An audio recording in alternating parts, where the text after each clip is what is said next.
Welcome into Chicago Bears Now. Today's show is presented by Manscaped. The holiday season is here, and Manscaped has some great gifts for all males in your life or yourself, like the Lawnmower 4.0 to keep your balls nice and trimmed. Go to manscaped.com and use promo code BEARS20. That's going to get you 20% off plus free shipping. You're watching Chicago Bears Now. I'm your host, Harrison Graham, and on today's show, I'm taking a look at 25 defensive free agent targets for 2023. You traded Robert Quinn. You traded Roquan Smith. Obviously, we've watched this defense the past couple of weeks. Ryan Poles and Matt Eberflus are going to have to add some pieces there in the draft, but also in free agency because you got the cap space to do it. Depending on, Spotrac over the cap, just overall salary cap projections, you're going to have somewhere between 110 and 120 million. And that number could go up if you cut guys like Cody Whitehair. I don't think you'll cut Eddie Jackson, but that could save you some money. You could restructure some contracts, so you could have even more. But at minimum, you're going to have like 110, 115 million dollars in cap space. So you got some money to spend. By the way, a lot more than any other team currently has in the NFL.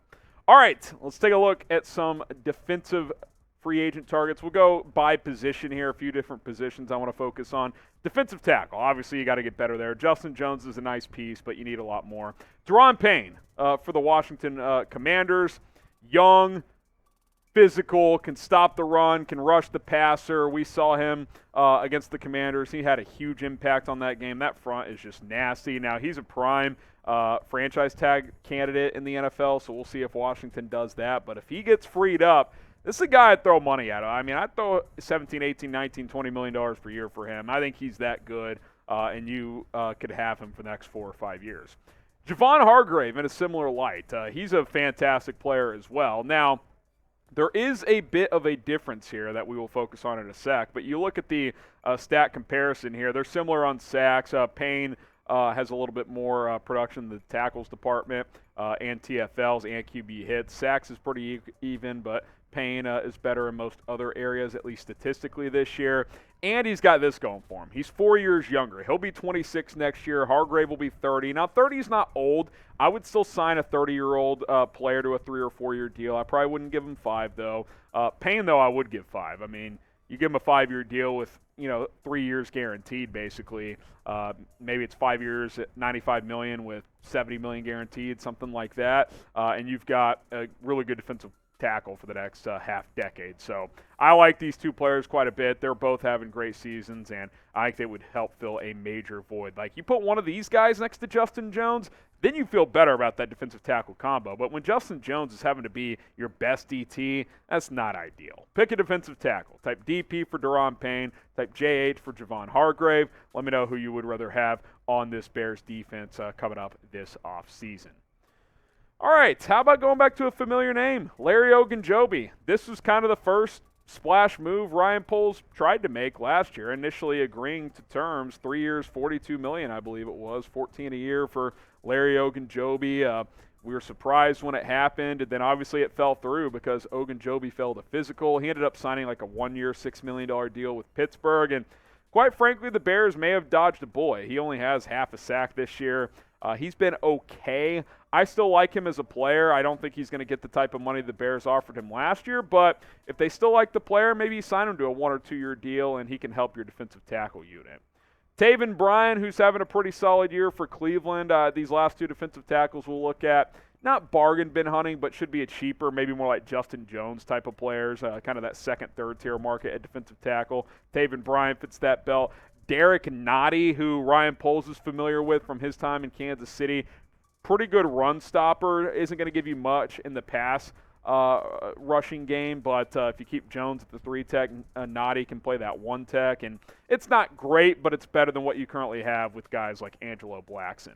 This is why you subscribe to Chicago Bears Now, because we bring you all kinds of videos. We're looking ahead to next year. We're keeping you up to tabs on this year. News, rumors, trade buzz will pick back up this offseason. Draft coverage. I did a mock draft last week. You guys liked it. I'll do one every week if you guys want me to. We'll start cranking it up. We'll break down videos when moves are being made as well, so go ahead and subscribe today. Let's go to the edge position now because I like Trevis Gibson. I like Dominique Robinson, but neither of those guys, in my eyes, is kind of that true number one edge rusher. I think they're good rotation players, and, they can even be a number two, but you need that true alpha male. Robert Quinn wasn't giving you that this year, but obviously you lost kind of that leader there. You need more production. Yannick Ngakoue is a quality vet, and he's just solid, right? Like, this year he's got 4.5 sacks in 9 games. He's like the king of consistency. He's not one of those 15-sack guys, but he's 8 to 10 sacks every year. I mean, he's rock solid. I don't know if he would command $20 million a year. That might be a little rich for me, but if you could get him like 4 years, $60 million, $15 million per year, he'll give you 8 sacks per year for the next 4 or 5 years. I mean, he's only 27. He'll be 28 next year. Seems like he's been around a while, but really good player, good pass rusher. I would like him quite a bit. Marcus Davenport's an interesting case study. He was labeled as a bust early on in his career, and then last year had a great season for the New Orleans Saints. This year hasn't been very good. He's kind of having a down season. I think that hurts his market. Maybe that's beneficial for the Bears. You get a cheaper price on a 26-year-old who's produced at times in this league. Last year he had 9 sacks, 16 quarterback hits, 3 forced fumbles. I mean, he was a game wrecker for New Orleans. We thought this guy was going to be cashing in $20 million per year, but this year I think he's got 1 or 2 sacks. He has not been that productive for a disappointing Saints team. So I'm keeping an eye on him. He's young and athletic, something Ryan Poles likes, so he could be a guy to bring in here.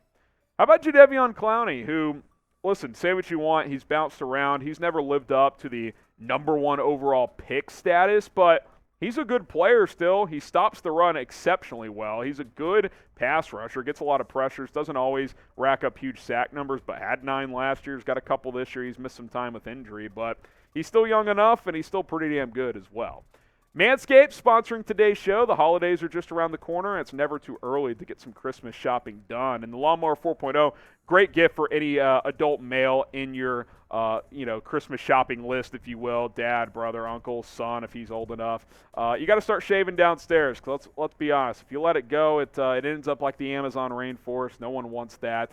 And you don't want a silent night this holiday season. And if it's kind of gnarly down there, it's going to be a silent night because your significant other is not going to be very happy. The Lawnmower 4.0 has 4 adjustable guards. It's got a wireless charging station, advanced skincare technology. When you shave, you're going to be feeling nice and smooth downstairs, and your girl's going to be happy as well. Manscaped.com, promo code BEARS20. Go check out Manscaped. Easy gifts. They'll ship it straight to your doorstep. Promo code BEARS20 for 20% off. All right, a couple more edges here. How about Samson Ebukam, who the Niners kind of just brought in on a limb? He's had a couple of decent seasons, but this year he's having another pretty solid year. I think he's got 3.5 or 4 sacks. He's only 26. He's probably more in the Gibson Domrob category, Dominique Robinson. I don't think he's a true number 1 edge rusher, but he's a guy he'd come in and give you 6 sacks. I mean, 6'3", 250, good athlete. Can even drop into coverage on occasion, so I like the versatility. How about J.J. Watt? Listen, the injuries have obviously been a big story of his over the last 5 or so years of his career, but there's a couple of things that could make sense here. Number 1, he's still damn good when he's healthy, and this year he's played in 8 out of 9 games. Also, his wife plays for the Chicago Red Stars in Chicago. He's from Wisconsin, pretty close. I mean, maybe he's looking at this like, all right, this is a young ascending team. I can be a valuable veteran on this team. I'll take a little less money, come home where my wife plays professional soccer, sign a 2-year deal, and maybe he retires after that. He'll be 34 next year, but he's got 4.5 sacks in 8 games this year. I mean, if he's healthy all year, he'll probably have 9 or 10 sacks. I mean, he is still damn good. He can kick inside on obvious passing downs as well. The versatility is really nice to have. And he's just a great guy to have in your locker room as well. And obviously this team is going younger, but it is valuable to have veterans like this. Like, I do think the Bears are going to miss Robert Quinn the rest of this year. Not having a guy like that around. J.J. Watt can help fill that void, and he can be productive while he's healthy. Will he miss games? Yeah, probably. He's a bit injury prone, but I don't think he'd cost crazy money, maybe $10 million per year on a 1 or 2 year deal. I'd be interested, man. I really would. Would you sign J.J. Watt? Type S for sign or P for pass. I'm in on this. I get you're going to go young with a lot of your contracts, but this is an older guy that is still good. He's a leader. I would absolutely bring him to Chicago. All right, let's go to the linebacker position now, because obviously with Roquan out, I don't think they're going to sign anybody to a Roquan-type contract that he wants, but there are guys out there. Devin Bush, really interesting situation. Great rookie season. Since then, he's kind of been average. He had an injury his second year. Last year, he was up and down. He's had some mental health challenges, which, we should all be sympathetic to. I'm not saying I would not sign him because of that, but it's hard to know if that's impacted his level of play. But he's young, he's athletic, he's a former top 10 pick or top 15 pick, whatever it was. I like Devin Bush, the player coming out. He was great as a rookie. I just don't really know what's happened since then. He's been very up and down, but you could get him on a pretty affordable deal potentially. How about Tremaine Edmonds with Buffalo? He's kind of just a poor man's Roquan. He's not Roquan. Let's just get that out there. But he's a tackling machine like Roquan Smith. I would love to see the Bears get Tremaine Edmonds. I don't know what his market would be. I mean, I don't think he's going to command, like $18 million per year like Roquan might get. But, like $12 million, is that an overpay? I don't know. If it was $10 million, I would for sure pay it. He can come on blitzes occasionally. He can drop into coverage. His coverage grades via PFF are very high this year, which I like out of my linebackers. So he's a name to watch. He's still young too. Final year of his rookie deal in Buffalo right now, and they can't keep everybody, by the way. T.J. Edwards with Philadelphia, a guy that Ian Cunningham should be familiar with. Very up and down, but this year he's kind of put it all together. He's playing really well for the Eagles, who are obviously having a great season. I think you could get him on like a 2-year, like $15 million deal. I don't think he'd cost crazy money. How about Leighton Vander Esch? Great rookie season with the Cowboys 5 years ago. Has had some injuries, has had some inconsistent play. He was good last year, though, for Dallas. They brought him back on a 1-year deal. He's been pretty good this year. He's like a great number 2 linebacker. Like, I don't think he's a lead backer, but he'd be your best linebacker right now, and I think he'd be pretty cheap. Like, I think he signed for like $3.5 million with Dallas this year. Maybe it goes up to $5 million because he's playing pretty well this year, but 1-year deal, $5 million, kind of like the Nick Morrow deal, but better player. That's kind of what I'm looking at. Deion Jones with Cleveland, obviously him and the Falcons kind of had that standoff situation. He ends up getting traded to the Browns. I don't know what his market would be, but he's had some good years in this league, and he's still only 28, so he could be a guy to watch as well. All right, 5 more here at linebacker. We're going 10 deep. Lavonte David with the Tampa Bay Buccaneers. Now, he's going to be 33 next year, so that's an older player, but he's still a top 10 off-ball linebacker. That combo of him and Devin White in Tampa has been nasty. One of the best run-stopping duos in the league. If it's a 1 or 2 year deal, I'm fine with it. I wonder if it's Tampa or bust for him because he's been there for a while now. But I like Lavonte David, and he kind of fits that ilk of J.J. Watt. He can come in here as a vet, 1 or 2 year deal, be a leader, and still be a very good player as well. Cole Holcomb for Washington, out of North Carolina. People thought they drafted him too high. I think he's exceeded expectations. Good tackler, can drop into coverage a bit. I don't think he'll cost that much money either. All right, we got to get to it. Roquan Smith. He is a free agent. I had to include him, but let me just say this. I would put this at less than 1%. Him and Poles clearly don't get along. That's number one.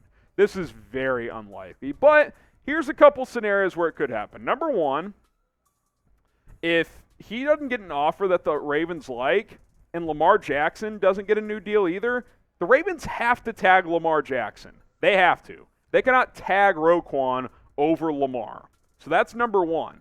And number two, what if Roquan doesn't, what if he's not a great fit? I thought he played pretty well in his first game against the Saints, but what if he doesn't play that well the rest of the year and he's like, you know what, I like it in Chicago, I'll take less money than I want, I'll go back. Again, I'd put it at less than 1%. I'm not even saying I even really want this to happen. I kind of think both sides have moved on, but I wanted to mention it, and I want to hear what you guys think. Would you bring Roquan back if the price was fair? Like, how about this? He wanted $20 million a year.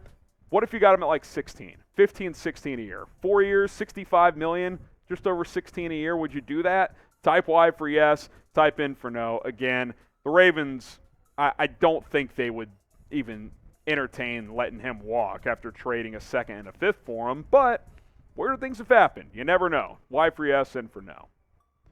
Couple more linebackers. Rashaan Evans, he's kind of picked up the void that Deion Jones left. Top 10 in tackles this year. He's kind of been underwhelming at times in his career, but I think this year he's played pretty well. He'd be on the cheaper side of things, I think. And then Bobby Okereke with the Indianapolis Colts. He's got a connection with Eberflus, obviously, who was the DC there for a while. He's a Flus guy. I think that could make sense. I think that's a name to watch out for Chicago this offseason. All right, 5 more players here. We'll look at corner because Byron Murphy here will start, and I'll explain why we're talking corner in a sec. Murphy's young. He's athletic. He'll be 25 next year. Really good athlete. He's still inconsistent in coverage, but like as a CB2 good athlete type, I think that he would be an intriguing guy for Ryan Poles. Jamel Dean, who's having a really good year for Tampa. He's kind of been up and down in his career, but this year he's kind of putting it together. He's playing well, a couple interceptions.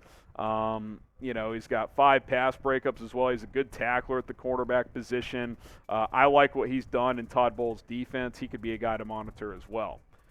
James Bradbury, who the Giants cut to save money, and then he didn't sign for a while. Then the Eagles got him, and he's playing great for Philadelphia. I mean, really, really well. And I think the reason we're talking about corner here is the Bears got to decide if they feel comfortable with Vilder as a CB2 or at least your other outside corner. Like, if they're going to keep Gordon in the nickel, at least through next year, you got Jalen Johnson on the outside. And while Johnson's not an alpha male number 1, he's a solid player.